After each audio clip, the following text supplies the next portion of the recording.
pumunta yun, pre? Ito ang Para kayo sila. pupunta natin. Pupunta natin. Uy, pre! Teka, ano yan? Ano yan? Palangis na niya, pre. Ito ang panggata. Ito parang SND, oh. Bakit iba-iba ang kulay? Hindi natin alam kung ano to eh. Ano ba yan? Ano ba tawag dyan? Teka, tawagan natin para maintindihan natin kung ano mga brand ng langis at kung ano ang mga gamit nila. Teka, ano bang kaguluhan yan? Ano ang ingay nyo? Para saan to? Akala namin pamprito. Ano to? Abu Dhabi National Oil Company. At Ano? ang nagmamay-ari nito ay mismong United Arab Emirates. Hindi Dubai, hindi Abu Dhabi, mismong United Arab Emirates. Napakaganda pala nito. Ang maganda talaga. Yung advantage sir pag ito yung ginamit namin. Mapunta tayo dito kasi sabi niya baka naguguluhan siya pang prito kasi nakita niya virgin based oil. 100% virgin base oil. Ibig sabihin, kung ikaw ay gumamit nito, ikaw pa lang ang unang gagamit.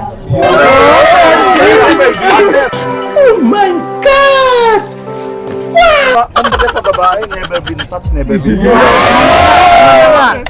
quality talaga yan. Yes! Quality talaga yan. Alam mo! Kasi lahat ng detalye ng isang langis nandito. Lahat ng approvals nandito. Yun. So, ibig sabihin, pag namimili kayo ng magandang langis, unang-una, dapat alam nyo kung saan galing. Pangalawa, dapat API registered siya. API registered.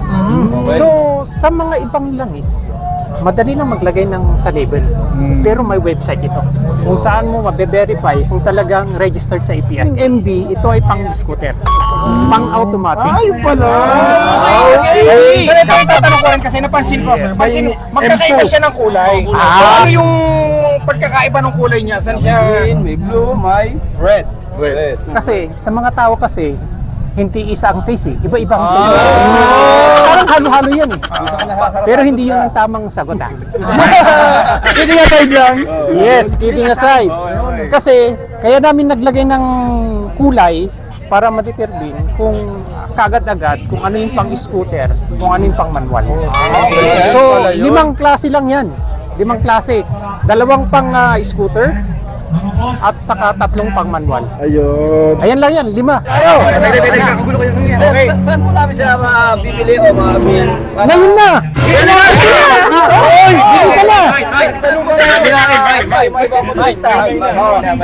Meron kaming FB page, The Voyager. Mag-like lang kayo doon. At nandoon lahat ng mga listings na mga kung saan kayo pwedeng bumili. Lahat na yun. Lahat.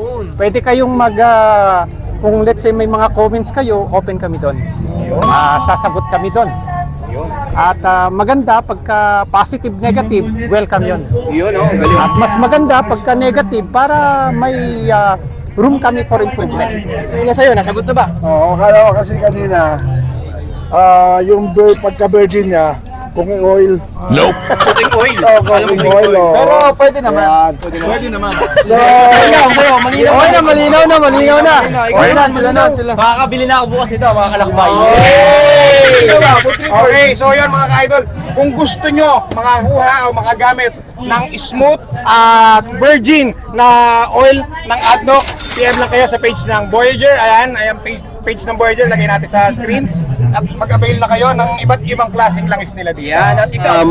Magkano na po ang presyo? Yun, tamang tanong. Ng pang-automatic at ng pang-manual. Yan. Okay. So, price list tayo. Ang presyo po namin dito for wholesale is 300. Wholesale yun ah.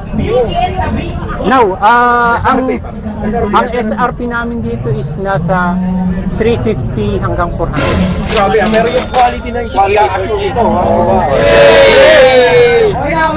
Okay, wala na.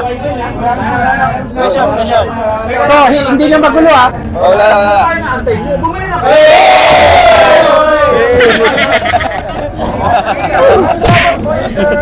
So, maraming salamat.